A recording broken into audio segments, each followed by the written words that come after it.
За сайн уу залуусаа шинэ 7 өдрийн мэндийг хүргэе. Тэгээд эх 7 өдрийнхөө ханшийн тамбалаа бүгдээрээ эхлэе.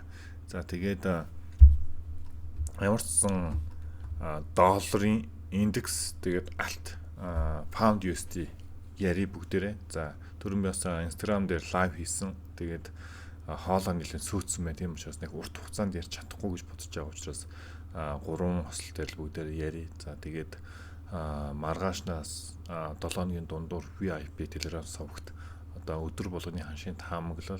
За тэгээд гой нэмэлт мэдээллүүд яваад орноо. Одоо ороод эхэлнэ. Тийм учраас VIP Telegram сувагт орохыг хүсэх юм бол над руу Instagram-аар, Facebook-ээр, эсвэл YouTube сувгийн доор байгаа комментоор асуугаарай. За ингээд бичлэгт орцгоё. За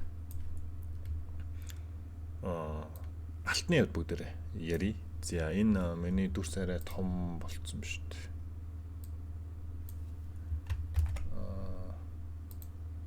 За дүрсээ бүгдээрээ жоохон жижиг болгох чи яагаад гэвэл миний царай нэг чухал биш шүү дээ. Тэгээ чартны царай чухал шүү дээ манайхаа. За. Алтнаас эхлээд доллар индекс ярив.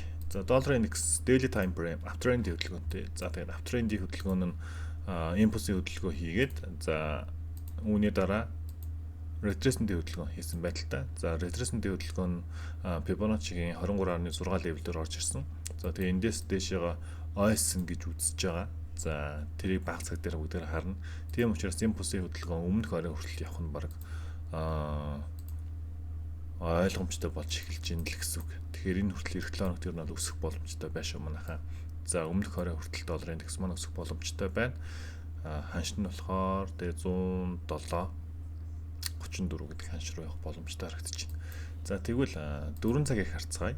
За 4 цаг дээр болохоор даун трендийн хөдөлгөөн гэхэд бас хэцүү. Тэгээ ап гэхэд бас хэцүү. Энэ ингэсэн хараа. Энд л ап явж байгаа шүү дээ. Ап яваад тэгээд энд нэг орой хийцэн. За тэгээд 4 цагийн 9-ийн лов энд байгаа. Тэнгүүд энэ 9-ийн ловыг сэтэлсэн гэхэд хэцүү. Энэ бол сэтэлээгүй яагаад гэвэл их би гараагүй учраас. Тийм учраас 4 цагийг стил аптрендтэй байна гэж үзэж болно гэсэн үг. За тэгээд 4 цагийн аптренд нь одоо ийшээ нэг импульс игээд retracement хөдөлгөөн өмнөх ёроол хүртэл орж ирсэн байдалтай. За тэгээд одоо буцаад импульс хөдөлгөөн явах магадлал өндөр байна гэж харж болно. 30 минутыг харах юм бол 30 минутын дээр яг одоогийн байдлаар бол аптрендийн хөдөлгөөнтэй байна. За аптрендийн хөдөлгөөн нь шүү дээ. Энэ оройг сэтэлснээр аптренд рүү үсээд ороод одоо яг retracement хөдөлгөөн орж ирсэн байдалтай харагдаж байна. За тэгээд retracement хөдөлгөөн нь одоогийн байдлаар Fibonacci-гийн 38.2 хүртэл орж ирсэн байдалтай дээшээгээ өмнөх оройг зорж байна. За тэгэхээр долларын индексийн хувьд бол одоо л аптрend хөдөлгөөнтэй дээшээ байна гэж харж болно гэсэн үг. За тэгвэл өргөжлүүлээд pound USD харъя. За pound USD дээр бол ер нь манай танхимынгийн ч гэсэн мэдж байгаа одоо энэ ёроолор ер нь бол унана гэж бүгдээр ярьж ирсэн. За яг унсан байдалтай харагдаж байна. За тэгээд эндээс бас нэлээд сэлцсэн баг манайхан.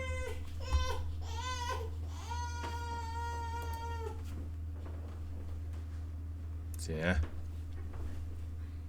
Pound USD daily time frame дээр downtrend хөдөлгөөнтэй. За тэгээд Fibonacci тати сүүлийн импульсийн хөдөлгөөн энд гарч ирээд ингээд энэ ёроолыг сэтэлж чадаагүй заяа. Энэ ёроол гэсэн үг сэтэлж чадаагүй шууд импульс явсан. Тэгээд Fibonacci 23.6 дээрээс импульс хөдөлгөөн ойгоод retracement гэсэн үг шүү дээ.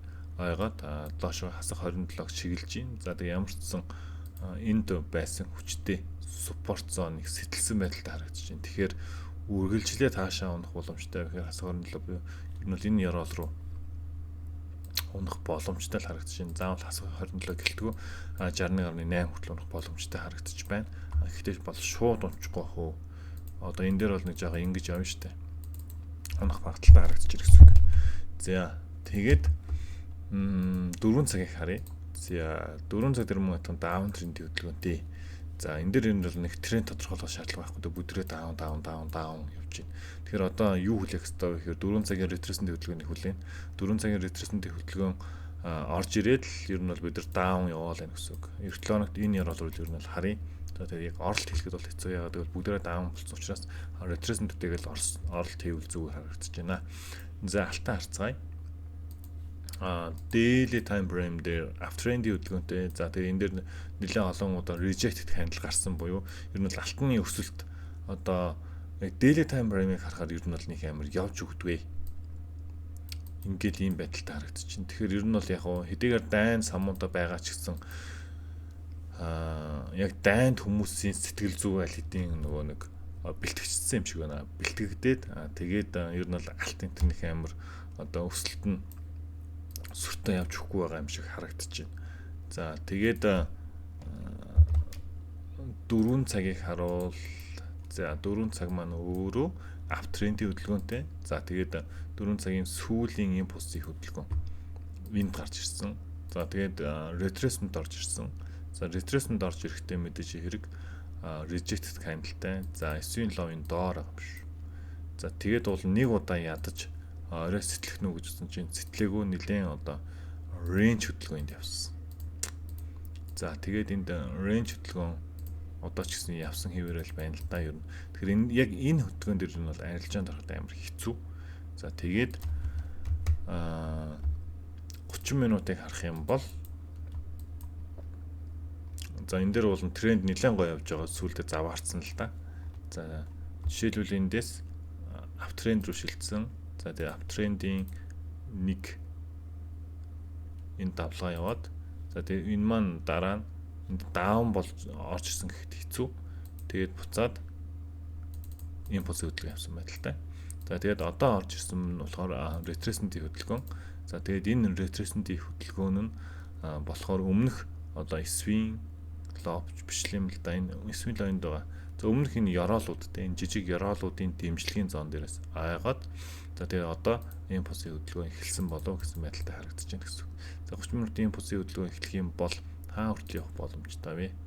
За энэ weakness ийшээ хүртэл татаад 70.7 гэхээр чинь өмнөх орой хүртэл алтын ямарчсан явах боломж бол байж болох юм байна. За өмнөх орой хүртэл эндээс алт бол явж болж байна. За тэгээ өмнөх оройд хүрсний дараа ийшээ хүрсний дараа шүү.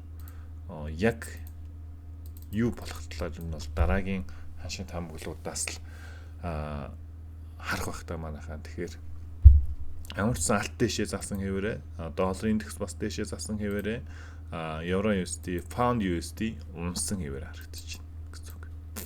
За ийм байна залуусаа. Тэгээд ямар ч байсан одоо Telegram дээр би чатвал өнөө Telegram дээр бас жоохон апдейт маргааш энэ төр хүргэе. Тэгээд VIP Telegram болохоор дэлгэрэнгүй мэдээлэлүүд бас ороод явнаа. Тэгээд электроникийн арилжаанд бүгдэнд наамжилт өгсөн маш гоё цомхон шинжилгээ байлаа.